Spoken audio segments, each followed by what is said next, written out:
Welcome to my YouTube channel Pradeep @Jio. আজ আমি আলোচনা করব দশম শ্রেণীর মাধ্যমিক প্রস্তুতি পর্বের যে সংক্ষিপ্ত প্রশ্ন উত্তর তার দ্বিতীয় পর্ব নিয়ে।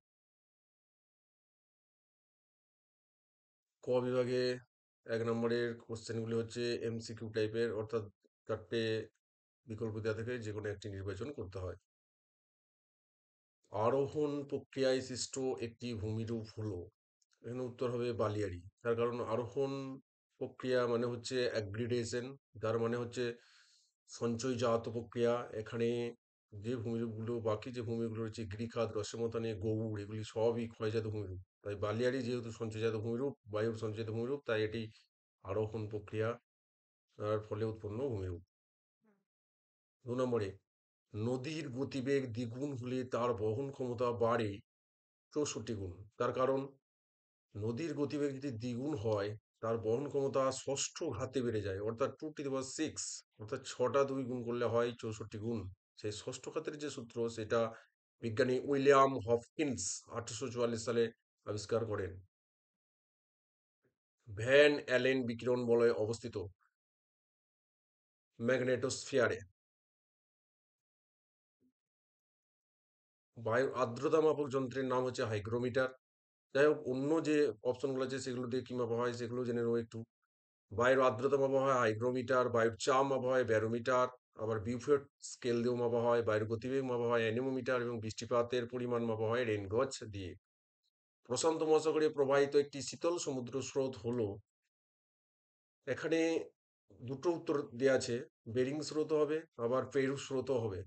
তার কারণ এখানে দুটো উত্তরই হবে। এবারে অপশন যেহেতু দুটো দেওয়া আছে, সেক্ষেত্রে পেরু স্রোতটাই সবচাইতে বেশি গুরুত্বপূর্ণ। তার কারণ কি, এটা একটা মূল স্রোত। আর বেরিং স্রোত যেটা আছে, তাই সেটা একটা উপস্রোত, তুলনামূলকভাবে এর কোনো কম গুরুত্বপূর্ণ। তাই এখানে পেরু স্রোত উত্তরটাই কারেক্ট হবে। জোয়ারের প্রাবল্য অধিক হয় কখন? জোয়ারের প্রাবল্য অধিক হয়, সেটা হচ্ছে অমাবস্যা তিথিতে। এখানে চাঁদ, সূর্য এবং পৃথিবী যখন একই, পৃথিবীর কেন্দ্র যখন একই স্থলে আসে, তখন তাকে সিজি বলে। সিজিকে অবস্থানের দুটো অবস্থান লক্ষ্য করা যায়, একটা হচ্ছে প্রতিযোগ, একটা হচ্ছে সংযোগ। প্রতিযোগ পূর্ণিমা তিথিতে হয়, যে ক্ষেত্রে পৃথিবী এর একদিকে চাঁদ এবং একদিকে সূর্য থাকে, সেই জন্য এই সময় ভরা জোয়ার হলেও তার প্রাবল্যটা কম হয়। কিন্তু সংযোগ অবস্থান হয় অমাবস্যা তিথিতে। এই তিথিতে পৃথিবীর একদিকে সূর্য এবং চাঁদ থাকে, সেই জন্য সেই এই যে ভরা জোয়ার, তার গতিবেগ, তার প্রাবল্যটা অনেক বেশি হয়। সেই জন্য জোয়ারের প্রাবল্য সর্বাধিক হয় অমাবস্যা তিথিতে। যানবাহনের কার্বন কণা নির্গমন রোধের জন্য ব্যবহার করা হয়, এখানে উত্তরটা হবে তাড়িতিক পদক্ষেপক। এখানে যে অপশনগুলো আছে, এই অপশনগুলো একটু ক্লিয়ার করে দিই পরিষ্কার ধারণা করার জন্য। স্ক্র্যাবার, সেটা হচ্ছে গ্যাস থেকে নির্গত সালফার ডাইঅক্সাইড, নাইট্রোজেন অক্সাইডের মতো গ্যাসীয় যে দূষক অপসারণের জন্য এই প্রক্রিয়া ব্যবহার করা হয় স্ক্র্যাবার, অর্থাৎ গ্যাস থেকে গ্যাসীয় দূষক অপসারণের জন্য ব্যবহার করা হয়। আস্তরণযুক্ত অ্যালুমিনা, এটা ব্যবহার করা হয় ক্ষতিকারক গ্যাসীয় দূষকগুলিকে কম ক্ষতিকারক পদার্থে রূপান্তরিত করে পরিবেশে ছাড়া হয়, সেটা হচ্ছে আস্তরণযুক্ত অ্যালুমিনা।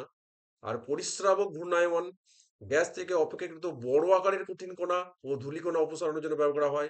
তাড়িতিক পদক্ষেপক, যানবাহন থেকে নির্গত কার্বন কণা বা পার্টিকুলেট ম্যাটার অপসারণের জন্য ব্যবহার করা হয়।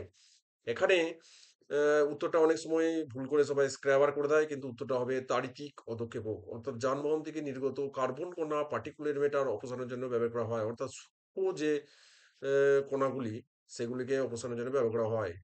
ভারী বা বড় যে কণা, সেগুলো অপসারণের জন্য ব্যবহার হয় পরিস্রাবক ঘূর্ণায়ন। আর স্ক্র্যাবারটা কিছুতে এই কঠিন পদার্থ অপসারণের জন্য ব্যবহার করা হয় না, এগুলো শুধু গ্যাস অপসারণের জন্য ব্যবহার করা হয়।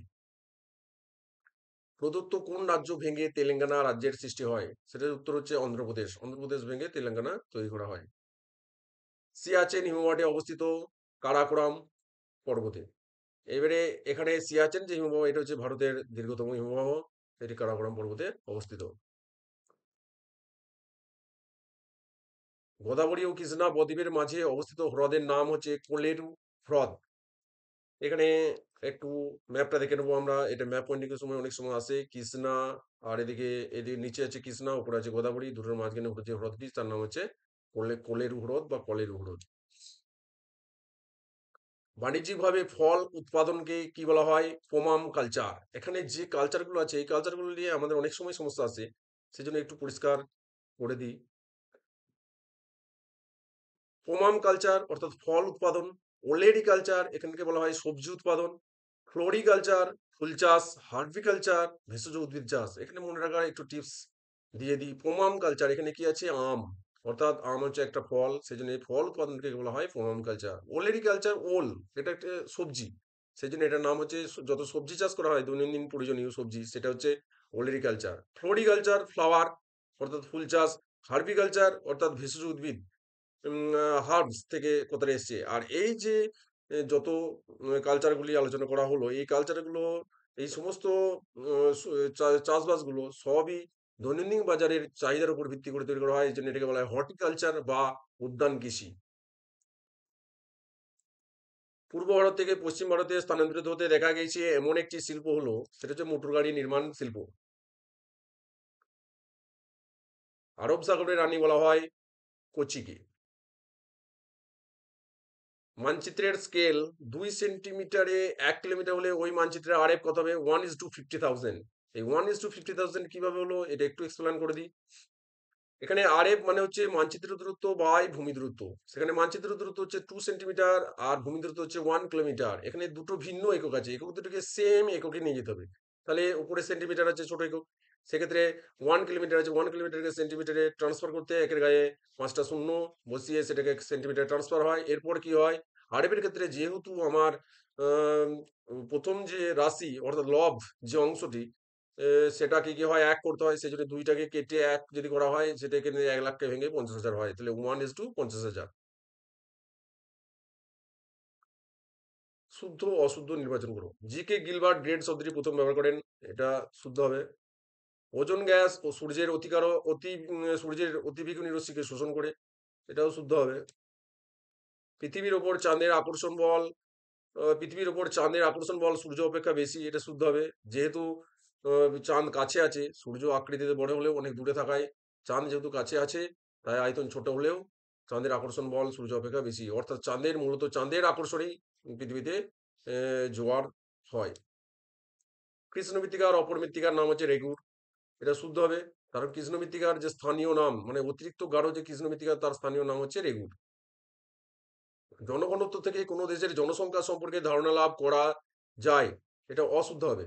তার কারণ জনঘনত্ব মানে আমরা জানি কোনো দেশের মোট জনসংখ্যা বা এই দেশের মোট আয়তন, সেটা জন পার বর্গ কিলোমিটারে প্রকাশ করা হয়। এখানে একটু বলে রাখি, চীনের জনঘনত্ব অনেক কম, অথচ চীন হচ্ছে বিশ্বের জনবহুল দেশ।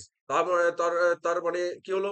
যে জনঘনত্ব থেকে আমরা কোনো দেশের জনসংখ্যা সম্পর্কে ধারণা লাভ করতে পারি না।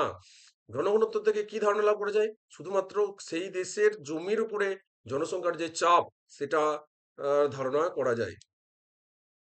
শিবপ্রসাদ চট্টোপাধ্যায়কে সবুজ বিপ্লবের জনক বলা হয়। এখানে শিবপ্রসাদ চট্টোপাধ্যায়কে কিছুতেই সবুজ বিপ্লবের জনক বলা হয় না, তাই এটা হচ্ছে অশুদ্ধ হবে। এখানে সবুজ বিপ্লবের জনক বলা হয় নরম্যান আর্নেস্ট বোরলগ। সেটা শুধুমাত্র যদি বলা হয় সবুজ বিপ্লবের জনক বা সারা বিশ্বের সবুজ বিপ্লবের জনক সেটা হচ্ছে নরম্যান আর্নেস্ট বোরলগ। ভারতের যে সবুজ বিপ্লবের জনক সেটা হচ্ছে ডক্টর এম.এস. স্বামীনাথন। ভারতের কৃষির যে ১৯৬০-এর দশকে যে ব্যাপক পরিবর্তন অর্থাৎ ব্যাপক যে উৎপাদন বৃদ্ধি সেটা সবুজ বিপ্লব নামে পরিচিত।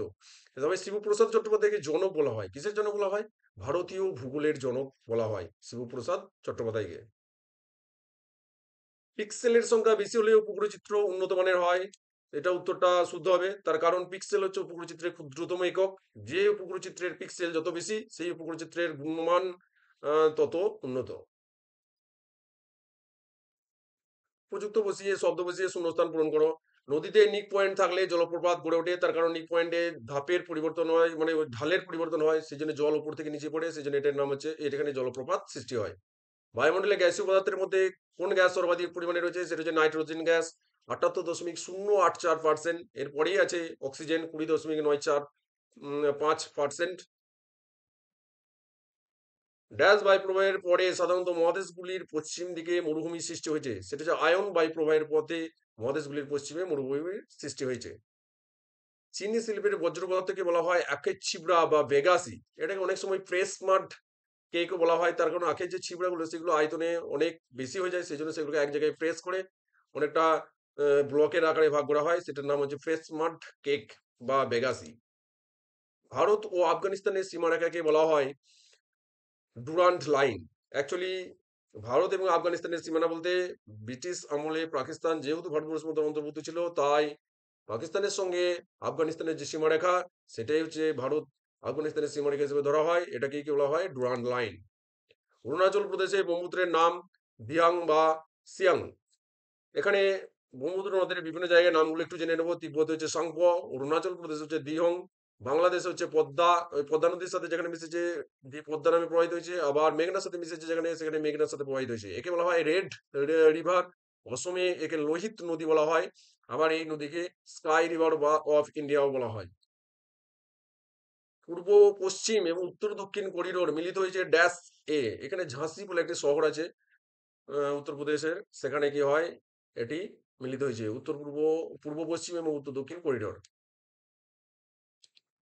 একটি বা দুটি শব্দে উত্তর দাও। এসএ কিউ টাইপের কোশ্চেন। পুঞ্জিত ক্ষয়ের ক্ষেত্রে কোন প্রাকৃতিক শক্তির ভূমিকা সর্বাধিক? সেটা হচ্ছে অভিকর্ষ বল। এটাই হচ্ছে প্রধান চালিকা শক্তি। পৃথিবীর বৃহত্তম উপত্যকা হিমবাহের নাম কি? সেটা হচ্ছে আলাস্কার হুবার্ট। বদ্ধ জলামিতে উৎপন্ন গ্রিন হাউস গ্যাসটির নাম, সেটির নাম হচ্ছে মিথেন। আটাগামা মরুভূমি কোন স্রোতের প্রভাবে সৃষ্টি হয়েছে? সেটা হচ্ছে শীতল হাম্বল স্রোত। কোন শক্তিশালী ক্রান্তীয় ঘূর্ণিঝড়ের প্রভাবে 2020 সালে দক্ষিণবঙ্গ ক্ষতিগ্রস্ত হয়েছে? এটা হচ্ছে আমফান ঘূর্ণিঝড়। এখানে সাল অনুসারে ঘূর্ণিঝড়গুলো একটু জেনে নেব। পশ্চিমবঙ্গে প্রবাহিত যে ঘূর্ণিঝড়গুলো ছিল সাল অনুসারে, 2009 সালে প্রবাহিত হয়েছে আয়লা, 2019 এবারে তার 10 বছর পর প্রবাহিত হয়েছে বুলবুল, 2020 সালে পরের বছরে আমফান, 2021 হচ্ছে ইয়াস এবং 2024 হচ্ছে রেমাল। এই সালগুলো একটু মনে রাখতে হবে, অনেক জায়গা দিয়ে চলে আসে। ভারতের কোন অরণ্যে সিংহ পাওয়া যায়? সেটা হচ্ছে গুজরাটের গির অরণ্যে। টিস্কো কারখানাটি কোন কোন নদীর মিলনস্থলে গড়ে উঠেছে? সেটা হচ্ছে সুবর্ণরেখা এবং খড়কাইন নদীর সঙ্গমস্থলে এটি গড়ে উঠেছে। জিআইএস এর সম্পূর্ণ নাম কি? এটা রিমোট সেন্সিং যে পোর্শন আছে সেখান থেকে এসছে কোশ্চেনটা। Geographical information system. এবার হচ্ছে বাঁ দিকের সঙ্গে ডান দিক মিলিয়ে লেখো। 4 নম্বর থাকে মগ্নচড়া, এটা হবে উত্তর হবে প্ল্যাংটন। তার কারণ মগ্নচড়ায় যেহেতু আমার সমুদ্র জলে যে গভীরতা সেটা কম থাকে, সেজন্য সূর্যের আলো প্রবেশ করে, তাই সেখানে প্ল্যাংটন জন্মায়, আর প্ল্যাংটন দেখা যায় বলে এখানে এই বাণিজ্যিক মৎস্যক্ষেত্রগুলি গড়ে ওঠে। ক্যান্সার এবং চর্মরোগ এটা কি হয়? এটা ক্রোমিয়ামের দূষণের কারণে হয়, অর্থাৎ অতিরিক্ত ক্রোমিয়াম যোগ হলে তখন কি হয়, চামড়াতে বা ত্বকে ক্যান্সার এবং চর্মরোগ তৈরি হয়। আগ্নেয় পর্বত এটা হচ্ছে ভারতের ব্যারেন। ভারতের দুটি আগ্নেয়গিরি আছে, সেটা হচ্ছে ব্যারেন এবং নারকন্ডাম, অর্থাৎ আগ্নেয় পর্বত হচ্ছে ব্যারেন। সোনালিকা এটা হচ্ছে উন্নত প্রজাতির গম্বুজ। সফেদ লার্মা, সুজাতা এই ধরনের উন্নত প্রজাতির গম্বুজ রয়েছে। সবশেষে প্রদীপ @জিও চ্যানেলের পক্ষ থেকে